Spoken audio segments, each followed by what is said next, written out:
is the Next Level Loan Officers podcast. To learn more about Next Level Loan Officers, go to becomennl.com. Hey, this is Fraser with Lead Pops and Next Level, and I'm proud to present this episode of the Next Level Loan Officers podcast. Lead Pops is the industry's only future-proof growth solution. You can check us out at leadpops.com. Well, welcome back. Welcome back. Another Next Level Loan Officers podcast. Kellen Vaughn here, coach founder of Next Level Community, joined in the studio virtually here with fellow coach and co-founder Sean Z. Sean, what's happening today? You know, I'm noticing some great backdrops for all of us. This is a really good podcast setting, not just you, Kellen, who always has an amazing podcast setting, but our special guests, Sam and Anisha Mauldin. Like, you guys are set up. You got the Yeti mics rolling. You've got the boom arms in place. Like, it's a good thing we have going here. That's all, Anisha. Yeah. Hey, and let me just say this, because welcome, Sam and Anisha Mauldin. Welcome to the podcast. We're glad you're here. And listen, Sam and Anisha have a special place in our Next Level heart for sure. And we actually met them. We just were commenting. It was 2019. My goodness, how time flies. They actually came to one of our events and joined us there. Got a bunch of great information. Ended up joining our group, and we've been friends ever since. But I would be remiss if I didn't mention the fact that we've got another event coming up shortly in April 27th. Come join us for a day in Dallas, Fort Worth area. We're going to be covering a lot of the same stuff that we covered in 2019, because 2023, it feels like we're right back there again in some ways. So we're blocking and tackling, and we're talking about the things that move our business. But more importantly, let's get back to Sam and Anisha. So they have a unique setup, Sean. Yeah. So first of all, we'd also be remiss if we didn't mention that Kenneth Travis made them cry. Oh, that's true. We should bring that up. First met them, and Kellen and I would never do anything like that. Never. No. But KT, yes. Yes. And so first of all, Sam and Anisha, they're just great people. They love each other a ton too, and it's really obvious and cute when they hang out together. So that's nice. Yeah, but a husband and wife team working under the same roof, raising a family together, building some other cool things that they have for some really long-term goals that they're working on, and very inspirational. And they're making this work. And, Sam, you were just talking before, 2022, it wasn't the year that you wanted. It wasn't the year a lot of us wanted, but kind of getting back to the brass tacks of really fundamentals of building the business, doing the blocking and tackling again, which you're going to find out about on April 27th if you come join us in Grapevine.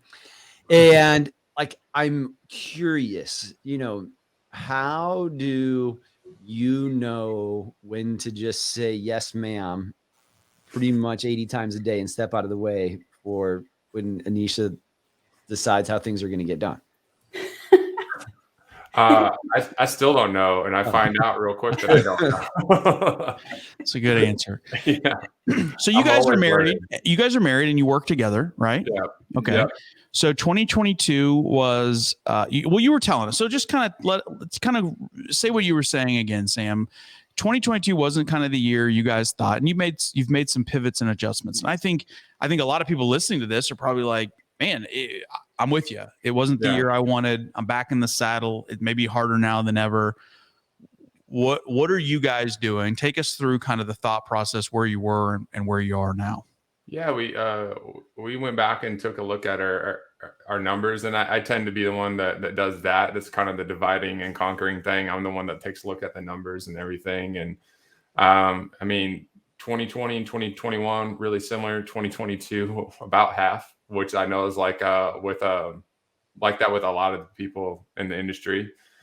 But really going back, I don't think it's so much the market that we have to blame. It's like, if we're being very honest, like we got away from some of the things, the fundamental things we should have been doing all along in 2020 and 21.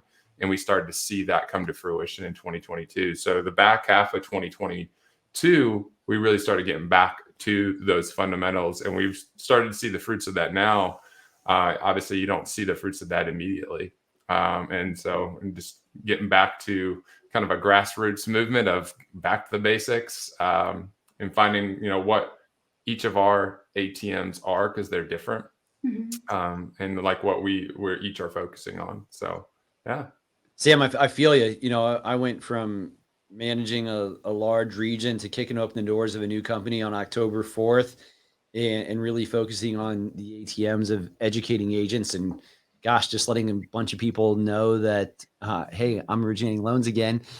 And now 4 months later, I'm seeing a lot of the fruits of those seeds that I planted, but it took some planting and sowing to really get those things in place. And I'm curious, as you both have done this, Anisha, how do you both get a lot accomplished, stay in your lanes for the most part, and then how do you decide, like, when you're doing your divide and conquer, like, this is a Sam, this is an Anisha, this is a somebody else? Yep. So at the beginning, we thought we knew what we wanted as far as divide and conquer. And then we learned around the way, okay, that's not going to work. So we've made constant changes. And we just see what has worked, what hasn't. And then obviously around raising children, we have to move around that. So it's really trial and error that has got us to where we are now. And it's still a learning curve, because I still want to jump into the things that I shouldn't be jumping into. And it's like Sam reminding me, like, no, it's not going to work that way, because we knew it doesn't work. So it really is to where we have to just, even if I want to be in it, I have to step out and stay with what I know and what I need to do to help us grow on the way that I'm stronger at. Let Sam kind of handle what he knows. So break it down for us a little bit. Kind of, how do you guys split up the duties, and we call this divide and conquer. So if you're not in Next Level, that may be a term that you're not familiar with, but we talk about that in terms of dividing up kind of the work within the office. But kind of, how do you guys break it down? How does it work for y'all? Right now, I'm more on the agent classes, social media, and Spanish-speaking clients, and events. So I focus, and obviously the follow-up of all of those things, because each of those items requires a lot of follow-up. Sure. And then bringing everyone back to Sam. So that's what I do. So you're kind of a little bit of the face, the front end, right? Which, That's pretty good choice. organic. No offense, Sam, but good choice there. And Sam, you're kind of which has always been kind of your role, right? You're kind of a little bit of the back end, maybe a little more operational, being the kind of the LO role. Yeah, I do some more of the ops stuff. So Anisha's focused, like she said, social media, the classes and everything. As far as like proactive sales activities that I do, I'm doing old-fashioned calling up agents, trying to meet with them. Okay. People may hate on it, but whether you want to call it cold calling or whatever, I do it. And we've seen results from it as well. We've seen results from both of they're very different activities, and we've seen results from both, which is really cool. And in process updates, that's a big ATM for us as well, as far as updating all parties, trying to wow them with the experience, asking for the reviews. But I do a lot of more of the like loan structuring, when fires come up, trying to escalate that. Although, Anisha still gets, like, when it's a Spanish speaking client, my Spanish is no bueno. So I can't really help out with that. But I can look at their stuff on the back end and try to keep Anisha out of that stuff as much as possible. For us, what's really important, more so than even the loan stuff, is, we want to be good spouses to one another, good parents. Right after that, they're right neck and neck. And then after that, great loan officers after that. So especially for Anisha, really protecting that. We don't want to sacrifice her being a great mom on the altar of trying to be a great loan officer.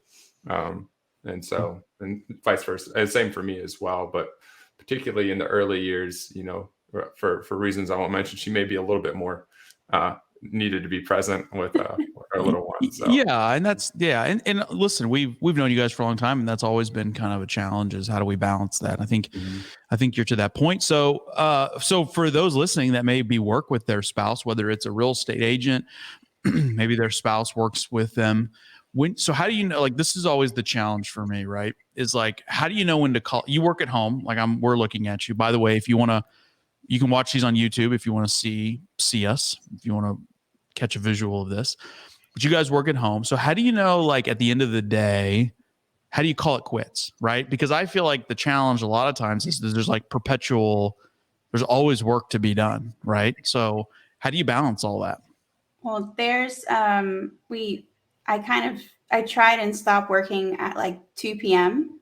But then obviously my clientele sometimes has to talk after 5 or 6 p.m. So we kind of tag team after that, but it's not as taxing as we allowed it to be in 2019. So I feel like we found a way to really balance it in a way. And yeah, it's a lot more, I feel like, tag team kind of spirit to it. It works better. Yeah, it's still a work in progress, but much, much better. And we have a nanny during that time when Anisha is really on. We have a nanny who's watching our daughter, so she can try to be as focused as possible during that time and make the most of that time. Yeah. So now, Sam, in addition to the back end stuff, are there any specific clients that you have found that is your niche on the origination side that you're speaking with? Or any certain set of realtors? And you know, just one thing while before you answer that, like, you know, hey, cold calling agents, like there's nothing wrong with that. You know, when you have 20 deals in your pipeline and 40 new apps coming in, I mean, actually, there's probably no better time to cold call agents than then because nobody's calling them. But at that point, it's a waste of your time because you have so much now money. And I mean, everybody just needs to do something. I was talking about it on the podcast that Kellen and I and KT recently recorded. And like, I call agents every single day, usually agents that I know, but I make a couple connections with agents every single day, and I get deals within a few days. I get referrals in a few days, you know, from like 30% of the agents that I call. Like, it's not an forbidden task to do. So I just wanted to plug that. I think doing something is always better than doing nothing. But is there any segment of clients that, you know, that you found more of a niche where you have two different people and personalities who can deal with people? I mean, the biggest one is just like with Spanish speaking clients, I'm not going to be able to really help. And I'm definitely not speaking with them the majority of the time. Really any other ones. And one of the things Anisha and I have both, and I don't know if this is answering your question, but like, even as we're reaching out to new realtors, we mentioned that we're a husband-wife team. And sometimes that helps, especially like for me, if I'm speaking with a married woman who is a realtor as well, the fact that we're a team together and we have two different personalities as well helps ease their concern. They're a little bit more open to that, and vice versa. If Anisha's reaching out to like a married man, you know, that's just the reality. Some people get apprehensive about that. And so we've tried to really use that to our advantage, but there's not really a particular client that I would say other than just I don't speak Spanish. I should, after having known Anisha so long, but yeah, I'm learning along with my 20-month-old daughter. Yeah, so yeah, I mean, it's hard to find a niche in clients when we're talking with such a variety of agents. But as far as agents, we love working with husband and wife agent teams because it works with us because we get it kind of. So try and reach out to them, and it works out because they are dealing with the same things that we're dealing with in this business. So that is a fantastic idea right there. Yeah. That's a niche that few people can fill the gap and relate to somebody on. That's a great idea. Yeah, it's coming, and it just like when we're reaching out, like it's come up a few times, like, oh, I work with, my husband, or I work with my wife. I'm like, oh, we do too, and like we should start actually leading with that, and it's worked out really well for us, and makes people a lot more receptive, in a lot of cases, to opening, to having that initial conversation with us. Sounds like there's a podcast in the works there. That would be a great topic. Well, listen, what other advice for couples that are working together or people that are just reorganizing for 2023? I mean, what have you guys found to be most impactful? Like, what are the biggest things for you that are, really just driving traffic these days? What do you think the key to success in this year is going to be? For me, is don't think and just do. Oh, okay. Because I battle with comparing myself to other LOs, what they're doing, and I just need to. And when I just focus on what I know that I do, and I just do it, and I stop thinking so much about it, then I see the result, and I'm like, well, yeah, why did I overthink it? I should have just done it. So, yeah, just kind of really reiterating that it's execution. It's not that we don't know what to do or we need to be taught something else to do. It's just doing what we know we need to do and doing it consistently. That's really it. And I think not letting ourselves there's a bunch of great ideas out there and things that can drive business, but it could also be a double-edged sword where you're so focused on many different things, you're not doing any of them well. And just learning to be okay with saying no to a lot of things and yes to just a few things. I'm going to focus on this and do really well at this. And then once we master that and that becomes part of my DNA or our DNA, then maybe we try to incorporate something. But until then, like I'm just saying no. And that's actually really helped us go further faster. And looking in the past, when we tried to say yes to a bunch of different things all at once, it just led to stagnation or regression. So that's interesting. So, so let me just kind of recap those two takeaways, because I think what you talked about are perfect. And I think if you're a loan officer and you're listening to this, these are two things that should be really cornerstones of your year, right? The first is clarity, right? We talk about that a lot. Like you can't be all things to all people. You can't do all the things. If I'm saying yes to one thing, I'm saying no to something else, right? So be super clear on who you are and what your role is in your business. And maybe your role is, I'm like the social media guy. Maybe your role is, hey, I'm the client services guy. Whatever your role is, be super clear and focused and dedicated to that. That's number one. That's awesome. And secondly, and Anisha, I love what you said, which is, listen, just do it, right? Like just do it. In fact, I have a piece of paper on the top of my monitor that says, just make the call, right? Because I think so many times we sit here and we think about calling I should really call that person. Oh, I should really reach out. I should really do X, Y, and Z, right? Just make the phone call. Just make the social media post. Just shoot the video. Just send the email. Just do it. Like it doesn't matter. We as LOs and type A people, a lot of times can overthink something to death and then not execute on it. And the reality is the consumer or the referral partner or whoever really probably isn't even thinking about it 10% as much as we think they are. And the truth is we just have to do it. So yesterday it was 4:00. I was just getting ready to leave for the day, and I hadn't made my couple calls, my two calls that I had. And the first thing that pops in my head is, oh man, other people have their kids getting off the bus right now too. They're going to be busy. That I made two phone calls. They were each 5 minutes long. Both realtors picked up the phone right away. They were both productive phone calls. And had I let what was going on between my ears fester, probably would have sat here for 20 minutes instead of the 10 minutes that it actually took me to make both of the phone calls, and then left tripping over my lip about something because I just didn't make the call. 100%. It's 100%. Well, let me tell you, this has been awesome. Sam and Anisha, I want to thank you guys again. Not only are you all just amazing contributors to our group, but you're always willing to give back to the loan officer community, share your stories, talk about strategies.